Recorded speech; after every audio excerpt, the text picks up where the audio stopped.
Bonjour à tous, cette vidéo est composée de 5 parties et va nous permettre de présenter la formation Savoir lire un bilan et un compte de résultats, hein, que j'anime depuis des années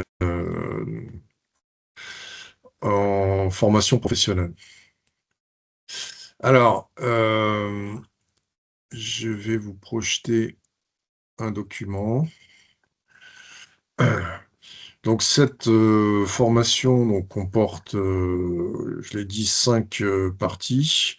Donc la première partie va être consacrée à la production des états financiers.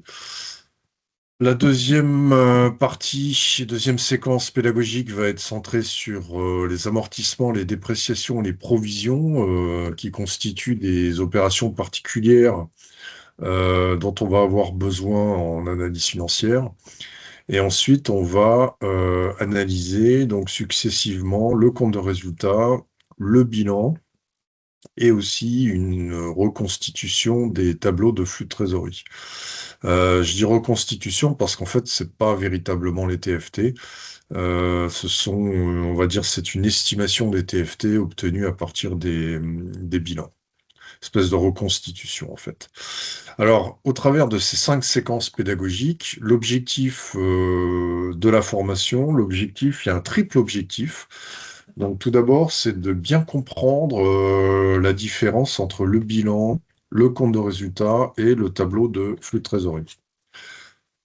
Ensuite, une fois qu'on aura posé les bases, donc les fondamentaux, eh bien, on va pouvoir expliquer dans le détail la différence entre la profitabilité, la solvabilité et la rentabilité, hein, puisque ce sont trois points différents et qui sont souvent mélangés dans la presse ou dès lors qu'on parle d'analyse financière et qu'on parle de ces notions, on constate qu'il y a souvent des confusions, hein. Et enfin, troisième objectif pédagogique, eh bien, ça va être de montrer ce qu'il est possible de faire en analyse financière en utilisant des outils d'intelligence artificielle, hein, puisqu'évidemment, bah, l'IA est une révolution dans nos métiers, métiers du chiffre, hein, comme dans beaucoup d'autres métiers. Voilà, donc 5 séquences pédagogiques avec un triple objectif, hein, qui va être progressivement déployé et développé. Alors, première séquence, donc consacrée à la production des états financiers. Alors, pour introduire cette séquence, on va s'appuyer sur un article du Code général des impôts, hein, qui est très connu des comptables, c'est l'article 223. Alors, que nous dit cet article? Eh bien, que toute personne morale ou les associations passibles de l'impôt sur les sociétés sont tenues de souscrire les déclarations prévues pour l'assiette de l'impôt sur le revenu en ce qui concerne la catégorie des bénéfices industriels et commerciaux, donc les BIC. Toutefois, la déclaration du résultat doit être faite dans les 3 mois de la clôture de l'exercice, sauf si l'exercice est clos le 31 décembre, auquel cas la déclaration sera déposée au plus tard le deuxième jour ouvré suivant le 1er mai. Alors, en clair, qu'est-ce que ça veut dire? Eh bien, ça veut dire que les entreprises ont une première obligation déclarative. Donc, elles doivent sortir ce qu'on appelle une liasse fiscale. Et les sociétés ont 3 mois pour envoyer cette liasse fiscale à l'administration, sauf si elles clôturent leur exercice comptable au 31 décembre, auquel cas l'administration va leur laisser un mois supplémentaire, hein. Donc, si vous clôturez au 31/12, eh bien, vous avez jusqu'à fin avril de l'année N+1, alors fin avril, début mai, N+1, pour renvoyer aux impôts votre liasse fiscale. Alors, qu'est-ce qu'on va retrouver dans cette fameuse liasse fiscale? Alors, sachant que c'est un document qui est tout à fait public, hein, qu'on retrouve sur Internet. Si on tape liasse fiscale,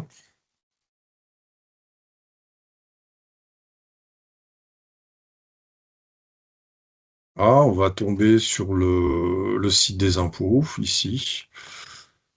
Et voilà, ici on va pouvoir télécharger le millésime 2026. Vous voyez, donc c'est comme le bon vin, chaque année il y a un nouveau millésime. Donc ça c'est ce qu'on appelle l'alias du régime réel. Donc c'est les imprimés, vous voyez, à partir du 2050. Donc 2050, 2051, c'est le bilan de l'entreprise. Ensuite, on va retrouver le compte de résultat, donc qui va être décomposé lui aussi donc deux imprimés, les imprimés 2052 et 2053. Et ensuite, on va avoir un certain nombre de tableaux complémentaires où on va trouver différentes informations, des tableaux de variation sur les immobilisations, les amortissements, les provisions, voilà la façon dont on a calculé le résultat fiscal, donc le résultat fiscal qui va servir de base pour le calcul de l'impôt sur les sociétés. Ouais, donc tout ça est détaillé dans cette fameuse liasse fiscale. Donc ici, c'est un ensemble de feuillets d'imprimés CERFA qui, dans sa version de base, fait déjà 19 pages. Voilà. Donc ça, c'est la première obligation déclarative, donc pour les entreprises, c'est de sortir ce document, donc l'alias fiscal. Ensuite, on va avoir une deuxième obligation déclarative. C'est l'article L123-12 du Code de commerce. Alors, que nous dit cet article? Il nous dit que toute personne physique ou morale ayant la qualité de commerçant doit procéder à l'enregistrement comptable des mouvements affectant le patrimoine de son entreprise. L'entreprise doit contrôler par inventaire, au moins une fois tous les 12 mois, l'existence et la valeur des éléments actifs et passifs de son patrimoine. Enfin, l'entreprise doit établir des comptes annuels à la clôture de l'exercice au vu des enregistrements comptables et de l'inventaire. Ces comptes annuels comprennent 3 documents obligatoires, à savoir le bilan, le compte de résultat et une annexe. Ils forment un tout indissociable. Alors cet article du Code de commerce est très intéressant parce que en fait, il est déjà beaucoup plus simple à comprendre que l'article 223 du Code général des impôts. Et il nous fixe bien en fait la finalité. Donc, si un jour vous devez expliquer à quoi sert la comptabilité générale, en fait, c'est une technique qui va permettre d'enregistrer les opérations financières réalisées par l'entreprise au cours d'un exercice, afin de produire un certain nombre d'états financiers. Donc, on a vu qu'il y avait des états financiers fiscaux, donc ce qu'on appelle l'alias, et on voit ici qu'il y a une deuxième catégorie d'états financiers, donc ce qu'on appelle les comptes annuels. Alors, on va dire globalement, c'est un peu la même chose. On retrouve sensiblement les mêmes informations, mais c'est pas présenté pareil. Donc, dans les comptes annuels, on a 3 documents obligatoires. Donc, on retrouve le bilan, on retrouve également le compte de résultat, et on trouve une annexe. Donc, l'annexe, en fait, c'est un rapport rédigé qui va venir compléter l'information qui est donnée au bilan et au compte de résultat. Alors, ces fameux comptes annuels, ça va se faire en 3 temps. Donc, premier temps, l'entreprise va peut-être devoir faire certifier ses comptes annuels par un auditeur, par ce qu'on appelle des commissaires aux comptes. Alors, sachant que le CAC, le commissaire aux comptes, n'est pas toujours obligatoire. Ça dépend de la forme juridique de l'entreprise et ça dépend aussi de sa taille. Euh, donc, quand l'entreprise doit faire certifier ses comptes par un auditeur, eh bien, il va y avoir un audit qui est réalisé afin de s'assurer que les comptes sont réguliers et sincères. Donc, régulier, ça veut dire que l'entreprise a bien respecté les lois, elle a bien appliqué les règles comptables. Et la sincérité, ça veut dire qu'il n'y a pas de fraude, il n'y a pas d'omission, autrement dit que les comptes correspondent bien à la réalité de l'entreprise. Donc ça, c'est la première étape, c'est la certification des comptes annuels par des auditeurs, ce qui n'est pas toujours obligatoire. Deuxième étape, eh bien, la loi des sociétés donne 6 mois à l'entreprise pour réunir l'assemblée générale de ses actionnaires, sachant que dans les prérogatives des actionnaires, il y a notamment la validation de ces comptes annuels. Et enfin, troisième et dernière étape, à partir du moment où les comptes ont été validés par les actionnaires, eh bien, ces comptes doivent faire l'objet d'un dépôt au greffe du tribunal de commerce, hein, sachant que la loi vous donne un mois supplémentaire, maximum au plus tard, pour déposer les comptes au greffe. Hein. Donc, si on clôture au 31 décembre, on va avoir l'AG qui va se réunir au plus tard le 30 juin de l'année N+1. Et si on rajoute un mois, bah, ça veut dire qu'au plus tard, fin juillet, N+1, ces comptes annuels devront être déposés au greffe. Et donc, pour nous, c'est particulièrement intéressant, parce qu'à partir du moment où les comptes ont été déposés au greffe, eh bien, l'information devient publique. Hein. Donc concrètement, on a des grands sites internet qui vont nous permettre de récupérer ces fameux comptes qui ont été déposés au greffe. Ouais. Donc ici, si je fais une recherche sur la société, par exemple, je vais prendre la société Kuhn SAS, donc qui est une société très connue, donc société alsacienne, hein, très très connue.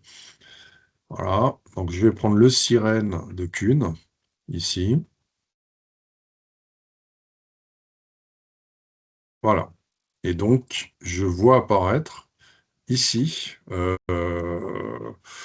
donc ces fameux comptes annuels. Vous voyez, donc en fait, ici sur le PDF, on va pouvoir récupérer ce qui est déposé au greffe. Vous voyez.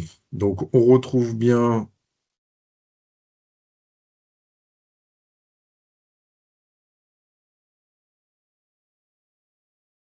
voilà, vous voyez, ici on retrouve bien donc le bilan de la société Kuhn. On retrouve également son compte de résultat et on retrouve l'annexe, hein, donc l'annexe comptable, donc le fameux rapport rédigé qui vient compléter l'information qui a été donnée dans le bilan et dans le compte de résultat. Et on retrouve également donc le rapport, hein, des auditeurs. Donc ici, c'est le cabinet d'audit Price Waterhouse Coopers, donc qui atteste que les comptes sont réguliers et sincères. Hein. Donc on a bien ici la certification pour les auditeurs. Donc à partir du moment où une société a déposé ses comptes au greffe, eh bien l'information devient publique, sauf si elle a demandé d'actionner une clause de confidentialité. Et à côté de ces PDF, eh bien, on retrouve également les premiers imprimés de l'alias fiscal, hein. C'est-à-dire que ici, le site Papers reconstitue en fait les premiers imprimés CERFA. Ouais, donc on retrouve le bilan avec l'actif, le passif, on retrouve le compte de résultat ici, et puis on retrouve des tableaux complémentaires. Donc c'est tout à fait intéressant, hein. Donc si on résume, les sociétés ont une double obligation déclarative, hein. On va dire si par hypothèse, comme Kuhn, on clôture notre exercice comptable au 31 décembre, bah, on a 4 mois pour envoyer l'alias fiscal aux impôts. Et ensuite, on a 2 mois supplémentaires pour réunir l'assemblée générale, faire valider les comptes annuels auprès des actionnaires et ensuite effectuer un dépôt de ces comptes annuels au greffe, hein. Et du coup, à partir du moment où les comptes ont été déposés au greffe, eh bien, ils deviennent publics, hein. On les récupère sur Internet. Donc, pour les récupérer, on a un site très connu, c'est Papers. On peut aussi les récupérer sur d'autres sites du type société.com. Voilà. Alors, si on affine un petit peu maintenant qu'on a bien compris donc les différentes obligations déclaratives des sociétés. Donc si on affine un petit peu, si on présente ces différents documents obligatoires, donc on retrouve aussi bien dans l'alias fiscal que dans les comptes annuels, eh bien on voit que le premier document obligatoire, c'est le bilan. Alors le bilan, c'est quoi? Ben, c'est tout simplement la photographie du patrimoine de l'entreprise. Hein, donc tout patrimoine est composé de deux catégories d'éléments. on va retrouver des actifs à gauche et des passifs à droite. Donc la définition des actifs, ça correspond à ce que l'entreprise possède. Sachant que ces actifs sont structurés en deux catégories d'éléments. Il y a tout d'abord ce qu'on appelle des actifs immobilisés et en dessous des actifs circulants. Les passifs, quant à eux, correspondent aux dettes que l'entreprise a contractées vis-à-vis des tiers. Sachant que ces dettes sont également structurées en deux blocs principaux. On va avoir au-dessus, donc le premier bloc, ce qu'on appelle les capitaux propres, donc c'est tout ce que l'entreprise doit directement ou indirectement à ses actionnaires. Et en dessous, on a le bloc des dettes exigibles. Autrement dit, en fait, c'est ce que l'entreprise doit à ses créanciers. Donc, bilan égale patrimoine, patrimoine, je possède, je dois. Actif, passif. Sachant que quand on fait un bilan, eh bien, il faut toujours mettre la date à laquelle on effectue la photographie du patrimoine. Hein, puisque par définition, le bilan n'est valable que pour l'instant T. Hein, il évolue en permanence dans l'entreprise. Concrètement, à chaque fois qu'on passe une écriture en comptabilité, ben, on va alimenter le bilan, en fait. Hein.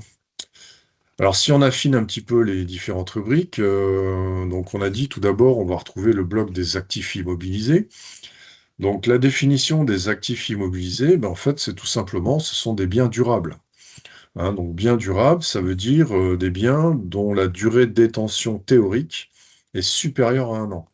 Hein, autrement dit, ce sont des biens qu'on va conserver plusieurs années, donc on va conserver longtemps dans notre patrimoine. Sachant que ces biens durables sont décomposés en trois catégories, on va distinguer les immobilisations incorporelles, les immobilisations corporelles et les immobilisations financières. Donc incorporel, ça veut dire intangible, impalpable.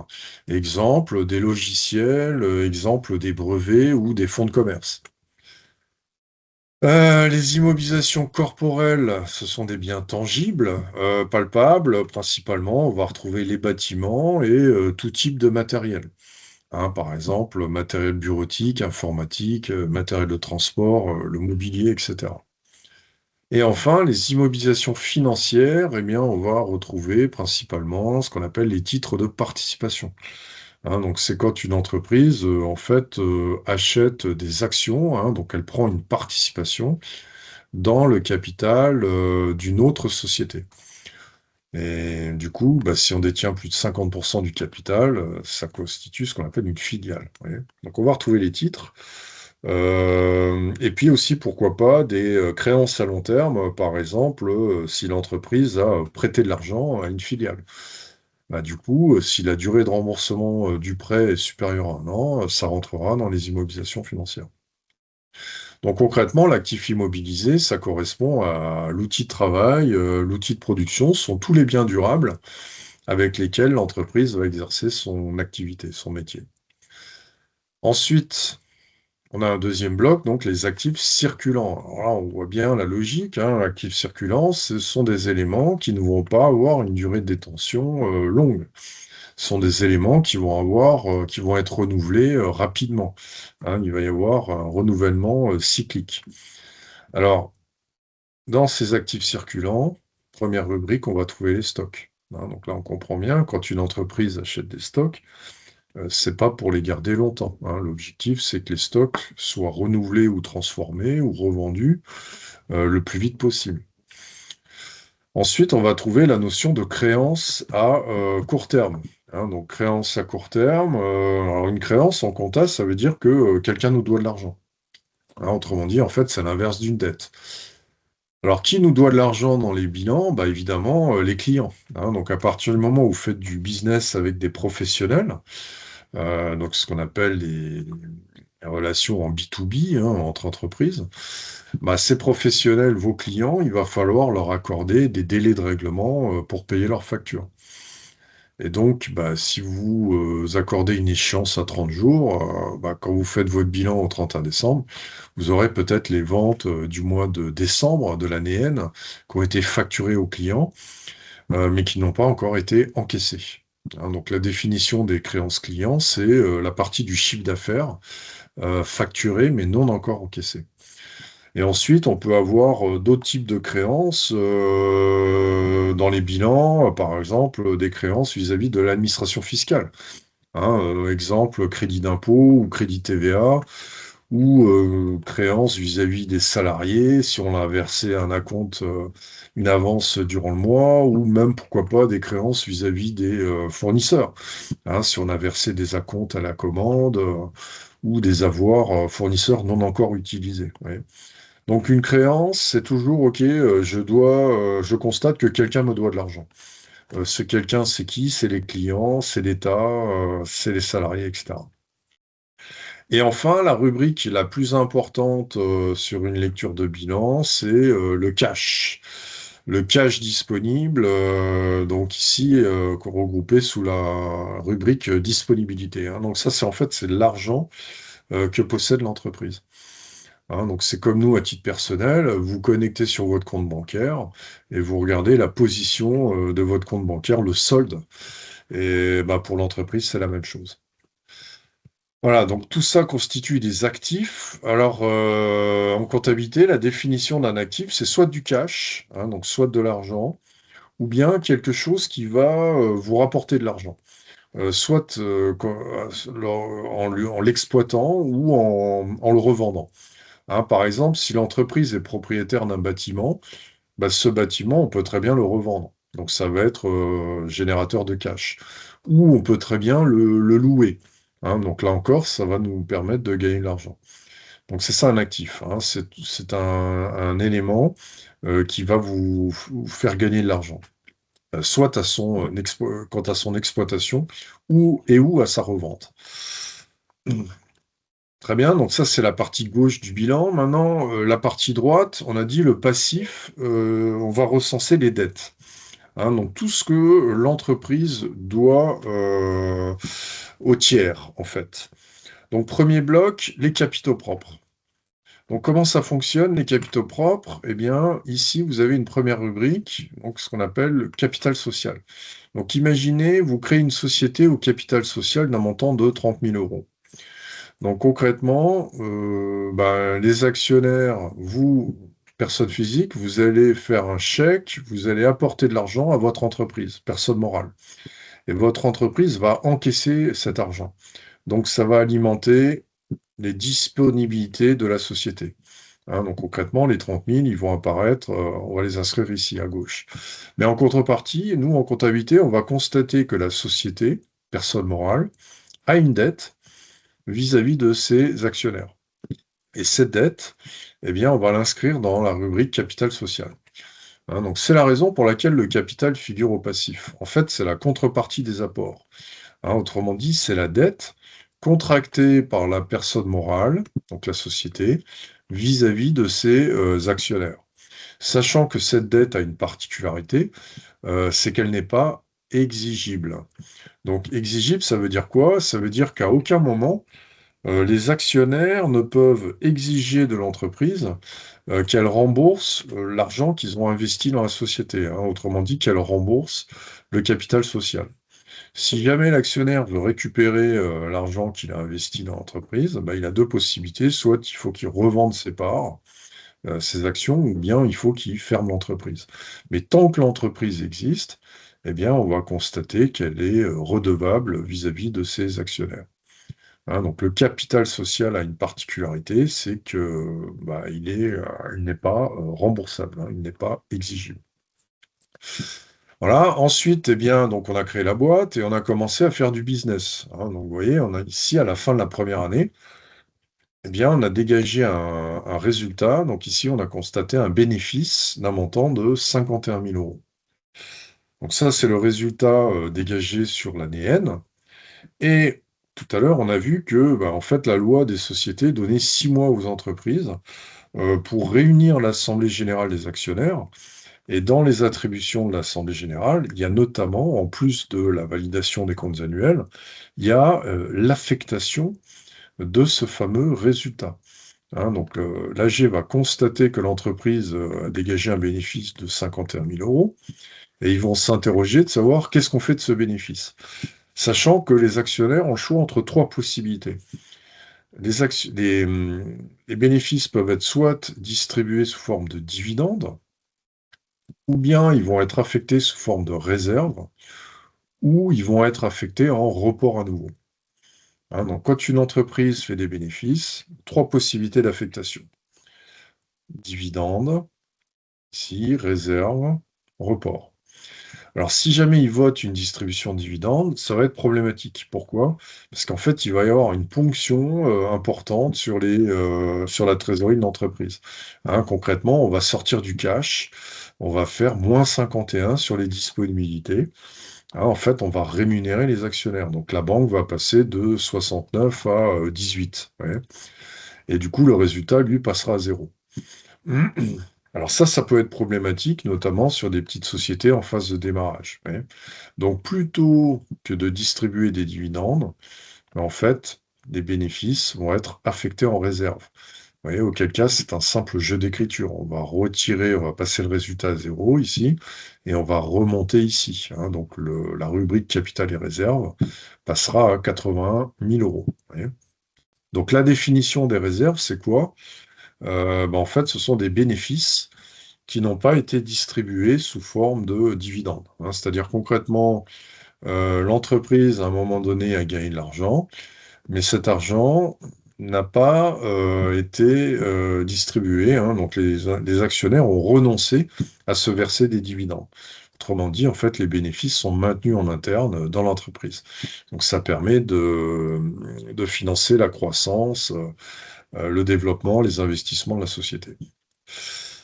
Voilà, troisième et dernière modalité, en fait, les actionnaires, ils savent pas trop, ils hésitent entre dividendes et réserves. Hein. Donc, d'un côté, ils ont envie de se rémunérer, de l'autre, ils se disent, oui, mais attention, peut-être que la société aura besoin de cet argent dans le futur pour financer sa croissance.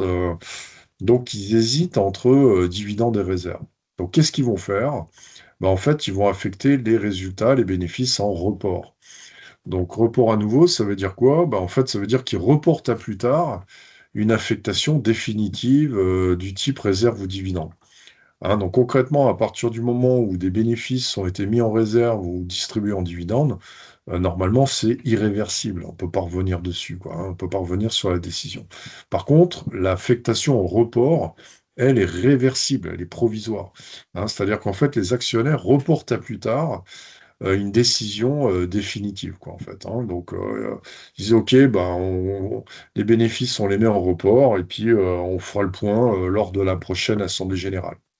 Et c'est souvent comme ça que les grosses sociétés font. Hein. Donc, ils affectent les bénéfices en report, et puis après, en fonction des objectifs fixés par les actionnaires ou en fonction de l'état de la trésorerie de l'entreprise, ils décident d'affecter les reports en dividendes, ils distribuent hein, les reports en dividendes ou ils les affectent en réserve. Sachant qu'ils peuvent pas lâcher, ils font ce qu'ils veulent en fait. Hein. Donc c'est vraiment bien avoir en tête que l'entreprise appartient à ses actionnaires. Donc le résultat lui-même appartient aux actionnaires. Voilà, donc ça c'est le cas où une société fait des bénéfices. Hein. Donc les actionnaires ont le choix entre trois possibilités, dividendes, report ou réserve. Malheureusement, parfois les sociétés font des pertes. Donc du coup, la perte va apparaître ici avec le signe algébrique moins. Et du coup, là, les actionnaires vont constater la perte. Et la perte va être affectée en report à nouveau. Hein, donc en fait, dans cette ligne report, vous pouvez avoir des montants avec un signe algébrique plus ou moins. Hein, donc plus, c'est des bénéfices qui n'ont pas encore été affectés définitivement en réserve ou en dividende, et moins, c'est le cumul des pertes en fait que l'entreprise a réalisé sur les exercices antérieurs.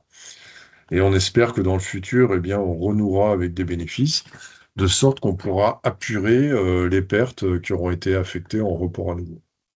Ou bien si l'entreprise a affecté des bénéfices en réserve, on pourra imputer les pertes sur les réserves existantes.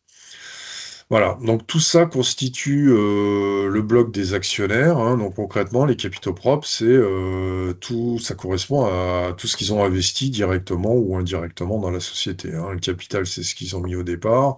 Les réserves, c'est des bénéfices qu'ils auraient pu prélever en dividendes, mais qu'ils ont laissés à la disposition de l'entreprise. Les reports, bah, ça leur appartient aussi, au même titre que le résultat de l'exercice. Ensuite, deuxième gros bloc, le bloc du passif exigible. Donc ça, c'est ce que l'entreprise doit à ses créanciers. Hein, donc exigible, ça veut dire que là, contrairement au capitaux propre, on a une obligation de rembourser ces dettes. Donc tout d'abord, on va trouver une ligne concernant les dettes financières. Hein, donc là, c'est comme à titre personnel. Quand une entreprise contracte un prêt, eh bien, on va indiquer dans le bilan le montant du capital qui reste à rembourser. Ensuite, on va retrouver les dettes fournisseurs. Donc ça correspond à des achats qui ont été réalisés sur la période et qui n'ont pas encore été payés. Et enfin, dans les dettes diverses, eh bien, on va retrouver notamment les dettes fiscales ou les dettes sociales. Hein, donc tout ce que l'entreprise doit à l'administration, par exemple la TVA ou l'impôt sur les sociétés. Et dettes sociales, ça peut être des salaires qui ont été enregistrés mais qui n'ont pas été réglés ou des dettes vis-à-vis des organismes en charge du recouvrement des cotisations sociales, hein, URSSAF, etc., etc. Voilà. Donc deux gros blocs au passif, donc les capitaux propres d'un côté, les dettes exigibles de l'autre. Et entre les deux, on a une ligne intéressante, ce qu'on appelle les provisions pour risque. Alors les provisions pour risque, c'est l'application d'un grand principe en comptabilité, c'est s'appelle le principe de prudence. Hein, alors que nous dit le principe de prudence? Eh bien en fait, à la clôture de l'exercice, les comptables doivent faire une estimation du montant des pertes futures. Hein, donc ils font une projection dans l'avenir et ils s'interrogent de savoir est-ce qu'il n'y a pas des événements qui vont entraîner des sorties de cash dans le futur. Ouais. Par exemple, si l'entreprise est engagée dans un procès ou si elle est engagée dans un prud'homme ou si elle est engagée dans un contrôle fiscal, un contrôle URSSAF, eh bien toutes les dépenses futures en application du principe de prudence doivent être obligatoirement provisionnées. Alors, les provisions, pourquoi ça figure entre les capitaux propres et les dettes exigibles? Eh bien, parce que déjà, les provisions ne constituent pas un passif certain. Provision, il y a toujours une incertitude. Incertitude quoi, quant à la réalisation de l'événement. Un procès, on peut le perdre, mais on peut aussi le gagner. Vous voyez. Ou une incertitude quant au montant, c'est une estimation, c'est pas forcément très précis ou une incertitude quant à l'échéance. Hein. Concrètement, on ne sait pas précisément quand il faudra payer. Hein. Donc ça, c'est la différence entre une provision et une dette exigible. Dette exigible, il n'y a aucune incertitude. Hein. On connaît précisément le montant du passif, on connaît l'échéance et on a une obligation. Hein. On ne peut pas se soustraire à cette obligation. Provision, il y a toujours une incertitude. Deuxième différence, la provision, c'est un passif futur. Hein, on l'a dit, c'est une projection dans l'avenir, alors que les dettes exigibles, c'est un passif qui est déjà, l'événement s'est déjà produit. Hein. Là, on enregistre des opérations antérieures. Donc l'échelle de temps n'est pas la même. C'est la raison pour laquelle les provisions ne figurent pas dans les dettes exigibles. Hein, donc pour ces deux raisons, et ça s'apparente un petit peu à des réserves. Vous voyez, donc c'est pour ça que c'est entre les capitaux propres et les dettes exigibles. Hein. Autrement dit, en fait, on a diminué le résultat de l'exercice en toute légalité, on a mis de côté une partie du bénéfice de l'entreprise. Hein. Donc c'est ça le principe de prudence. C'est on ne veut pas distribuer des dividendes aux actionnaires en assemblée générale parce que peut-être qu'on aura besoin de cet argent dans le futur. Hein. Donc on met de côté, on planque en toute légalité une partie de notre résultat, on se fait un pécule. Comme ça, si dans le futur, eh ben, on est condamné, ben, normalement on aura la trésorerie correspondante dans l'entreprise parce que n'a pas été distribuée aux actionnaires. Hein. Donc les provisions s'apparentent un peu à des espèces de réserves, mais ce sont des réserves qui sont réversibles. Hein. Donc on pourra effectuer des reprises sur provision, alors que bah, les réserves, les véritables réserves, elles, normalement, sont irréversibles. Voilà. Donc, si on reprend pour conclure, bilan, on a dit bilan égale patrimoine, hein. Donc, patrimoine actif, passif, je possède, je dois. Donc, je possède quoi? Des actifs immobilisés ou des actifs circulants. Quelles sont les dettes? Ben, qu'est-ce que je dois aux actionnaires? Qu'est-ce que je dois aux créanciers? Et entre les deux, quelles sont les provisions futures?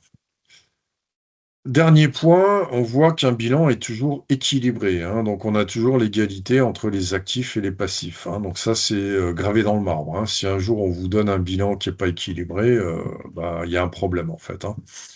Alors, ce qu'on peut parfois trouver, hein, ce qui est assez drôle, si vous prenez la société, on va chercher les comptes de la société Carrefour Hypermarché. Ah,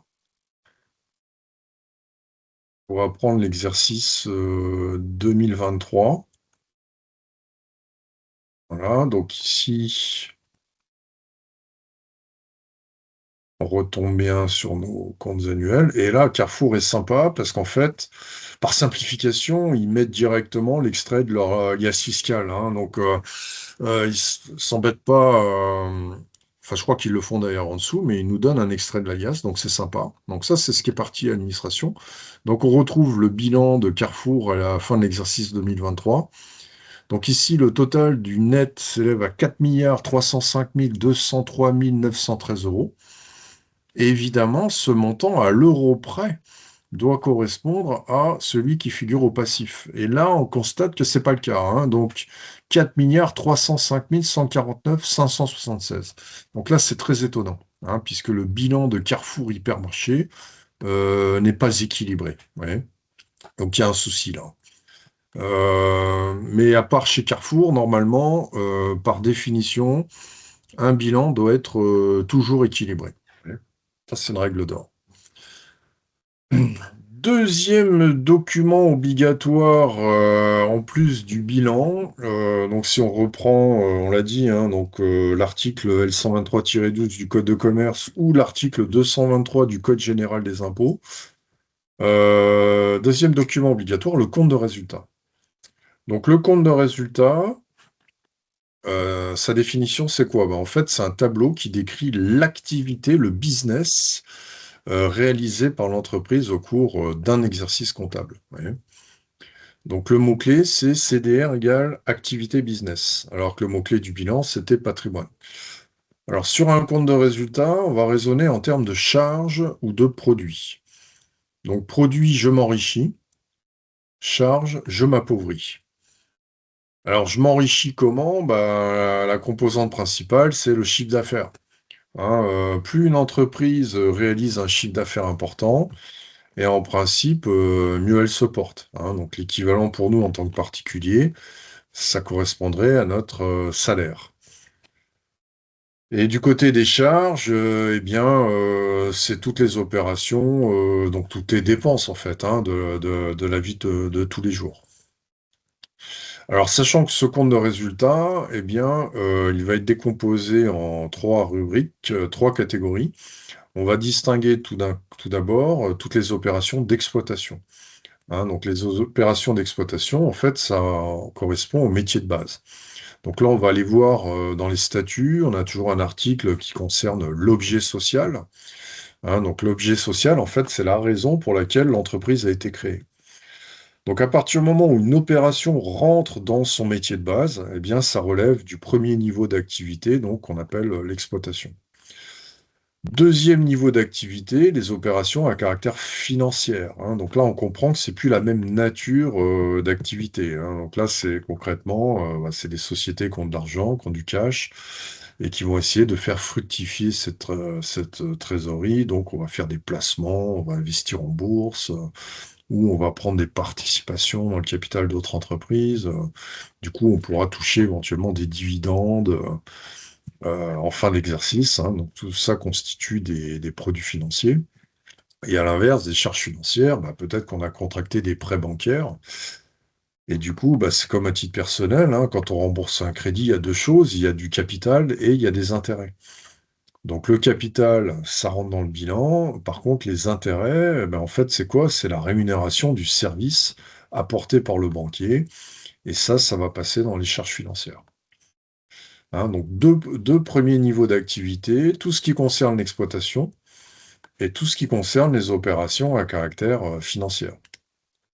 Et enfin, une lapalissade, si c'est pas d'exploitation, si c'est pas financier, eh bien, on considère que ce sont des opérations à caractère exceptionnel. Donc, exceptionnel, ça veut dire que ce sont des opérations non récurrentes, hein, ce sont des opérations qui interviennent ponctuellement, occasionnellement, et ça constitue des montants importants. Vous voyez, alors sachant que bah, il y a eu une réforme en 2025 dans le plan comptable général, et du coup maintenant il y a quasiment plus rien qui est traité en exceptionnel, hein. Tout va être remonté soit en exploitation ou en financier. Alors, trois niveaux donc d'activité, le business de base, l'exploitation, les opérations financières et enfin les opérations exceptionnelles. Et du coup, après, bah, qu'est-ce qu'on va faire? On va faire les totaux, hein, tout simplement. Donc, s'il y a plus de produits que de charges, on va sortir un bénéfice. Et s'il y a plus de charges que de produits, on va sortir une perte. Hein, et du coup, on comprend pourquoi ce document s'appelle compte de résultat. Hein, donc, le compte de résultat, le CDR, c'est un tableau qui permet de calculer le bénéfice ou la perte que l'entreprise a réalisé au cours d'un exercice. Et en plus de calculer ce résultat, eh bien, on va pouvoir comprendre de quel niveau d'activité il provient. Hein. Est-ce que ça provient du métier de base, donc des opérations d'exploitation, ou est-ce que ça provient d'opérations financières ou d'opérations à caractère exceptionnel? Hein, donc le CDR nous permet déjà de faire une petite analyse, hein, pour essayer de comprendre. En fait, on voit ici que le bénéfice, c'est un peu l'arbre qui cache la forêt, quoi, hein. C'est la partie émergée de l'iceberg. Ce qui est important, c'est comprendre sa formation, de quel type d'activité ça provient. Voilà, donc ça, c'est l'objectif du CDR, hein. Donc on dit souvent aux stagiaires en formation, le CDR, c'est le film de toutes les opérations qu'on a réalisées durant l'exercice, donc dans le cadre de notre métier, ou de nos métiers. Donc vous voyez que le CDR, en fait, c'est calculé sur une intervalle de temps. Donc là, c'est du 1er janvier au 31 décembre. Hein, donc c'est toutes les charges, tous les produits de la période. Donc le CDR, c'est le film, alors que le bilan, lui, c'est la photographie instantanée du patrimoine. Hein, donc c'est l'état de ce que l'on possède ou ce que l'on doit en date du 31/12. Voilà, et enfin, eh bien du coup, ce fameux résultat, donc ce bénéfice ou cette perte, qu'on a calculé par différence entre les charges et les produits de la période, eh bien ensuite, on va le reporter dans le bilan, dans la rubrique résultat de l'exercice. Hein, donc avec le signe algébrique plus ou moins. Donc plus si c'est un bénéfice, moins si c'est une perte. Alors pourquoi on l'affecte dans les capitaux propres? Ben, on a bien compris tout à l'heure que le résultat appartient aux actionnaires. Hein, donc c'est eux qui vont décider de son affectation lors de l'Assemblée générale. Hein, donc c'est la raison pour laquelle on inscrit le résultat de l'exercice dans les capitaux propres. Ça, ce sont les deux documents principaux dans nos comptes annuels et aussi dans notre liasse fiscale, hein, donc bilan CDR. Et pour terminer cette première séquence, parfois, en plus des comptes annuels et de la liasse fiscale, eh bien, les sociétés doivent sortir des documents financiers complémentaires, notamment ce qu'on appelle le tableau de flux de trésorerie, le TFT. Alors ça, c'est obligatoire pour les entreprises qui présentent ce qu'on appelle des comptes consolidés, hein, donc c'est des comptes groupes, mais aussi pour les sociétés qui d'une certaine taille, notamment quand l'entreprise atteint un chiffre d'affaires de 18 millions d'euros ou qu'elle atteint un effectif salarié de 300, eh bien, en plus de ses comptes annuels et de sa liasse, elle a l'obligation de sortir notamment ce fameux tableau de flux de trésorerie. Alors, le tableau de flux de trésorerie, c'est un document très, très, très pertinent et très intéressant à analyser. Donc sa définition, en fait, c'est un tableau qui permet d'analyser la variation de trésorerie, hein, donc l'évolution de la trésorerie sur une période. Ouais. Donc ici, en fait, dans l'exemple, on a commencé l'année avec une trésorerie à 64 000 euros. Hein, donc ça, c'était la position de la trésorerie au 31 décembre de l'année N-1. Hein, donc on a commencé l'année avec une banque trésorerie à 64. On termine l'année avec une trésorerie à 69. Et du coup, en fait, le TFT va nous permettre de comprendre, d'analyser comment on a fait pour passer de 64 à 69. Hein, donc on va constater qu'il y a une augmentation de la trésorerie d'un montant de 5 000. Et c'est ça l'intérêt du TFT, c'est analyser comment expliquer le fait que la trésor a augmenté de 5 000. Hein, donc ça permet d'analyser ce qu'on appelle le cash flow. Hein, donc le cash flow, littéralement, ça veut dire flux de trésorerie. Hein, donc je commence mon année à 64, je la termine à 69. Donc ça veut dire que j'ai généré un cash flow, un flux de trésorerie positif de 5 000, et je vais aller voir le TFT pour comprendre euh, cette, euh, ce flux de trésorerie, donc ce cash flow de 5 000. Alors plus précisément, en fait, sur un tableau de flux de trésorerie, on va voir qu'il y a deux méthodes pour le remplir. Il y a ce qu'on appelle la méthode directe ou la méthode indirecte. La méthode directe est très simple. On va raisonner en termes d'encaissement ou de décaissement. Ouais. Donc là, concrètement, on ne prend sur le TFT que les opérations qui ont impacté la trésorerie, donc en plus ou en moins. Hein, donc c'est l'équivalent de votre compte bancaire. Vous connectez sur votre compte bancaire. Vous avez deux colonnes. Vous avez une colonne débit, une colonne crédit. Donc la colonne crédit, pour vous, veut dire augmentation, encaissement. Hein, par exemple, votre salaire qui est viré en fin de mois. Et la colonne débit, pour vous, veut dire décaissement. Hein, donc sortie de cash, payer les dépenses de la vie de tous les jours. Bah, pour une entreprise, c'est pareil. Hein. Donc quand on monte un tableau de flux de trésorerie, on va pouvoir, selon la méthode directe, aller chercher toutes les opérations qui ont impacté la banque, soit de manière positive ou négative. Alors, sachant que ces flux de trésorerie, donc vont être structurés en trois catégories. Tout d'abord, on va identifier toutes les opérations, les activités courantes. Hein, donc, activités courantes, ce sont, par exemple, pour les ventes, pour les encaissements, pardon, on va trouver des ventes qui ont été payées durant l'exercice ou éventuellement des subventions, ou si vous avez touché des dividendes, si vous avez pris des participations dans le capital d'entreprise. Donc, tout ça constitue des encaissements courants. Ouais. Et en face, en contrepartie, on va recenser les décaissements courants. Alors, décaissement, ça peut concerner peut-être des achats de marchandises qui ont été réglés, ou des achats de services, ou des impôts qui ont été payés, des frais de personnel, l'URSSAF, des frais financiers, etc. Hein, donc tout ça, ce sont des flux de trésorerie que l'entreprise a engagés, réalisés durant l'exercice, sur la pratique de ces opérations courantes. Hein, donc concrètement, c'est achat-vente, donc exploitation, hein, et puis les opérations financières. Ensuite, on va avoir un deuxième niveau de flux sur le TFT, c'est les activités d'investissement. Donc, activité d'investissement, c'est pour les décaissements, on va retrouver toutes les acquisitions hein, qui ont été réalisées sur la période. Peut-être que l'entreprise a acheté des logiciels ou des matériels ou elle a acheté des titres de participation. Donc, tout ça a entraîné des sorties de cash sur l'exercice. Et en face, on peut trouver des encaissements sur ces activités d'investissement, c'est si jamais l'entreprise a réalisé des cessions. Hein, donc peut-être qu'elle a revendu des logiciels ou des matériels ou des titres. Hein, donc ça, ces opérations, ces activités d'investissement ou de désinvestissement vont engendrer des flux de trésorerie. Et enfin, troisième niveau de flux, les activités de financement. Peut-être que l'entreprise a obtenu de nouveaux prêts durant la période. Hein, donc le banquier a mis à disposition des fonds sur le compte bancaire de la société. Ou peut-être que les actionnaires ont procédé à ce qu'on appelle une augmentation de capital. Hein, concrètement, ils ont réinjecté du cash dans l'entreprise pour financer la croissance. et le développement de la société. Donc tout ça constitue des encaissements sur les activités de financement.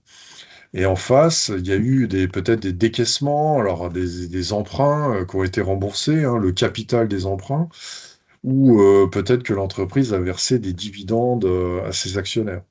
Ouais.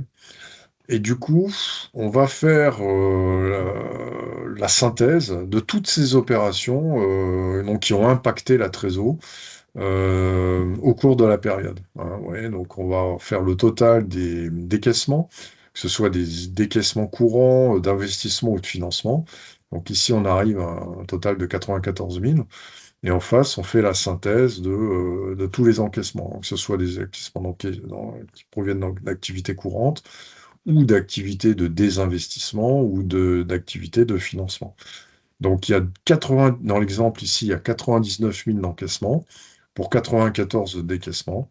Donc, eh ben, on retombe bien sur le cash flow de 5 000 euros, hein. Autrement dit, en fait, l'entreprise a généré un flux de trésorerie d'un montant, donc flux de trésorerie positif d'un montant de 5 000.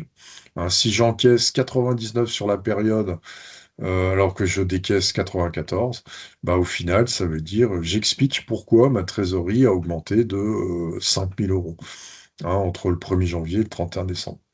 Donc le TFT, ça sert à ça. C'est vraiment un document très intéressant qui permet d'expliquer l'évolution de la trésorerie, hein, sur une période. Comment expliquer le fait que la trésor, elle augmente ou elle diminue sur un exercice, en fait.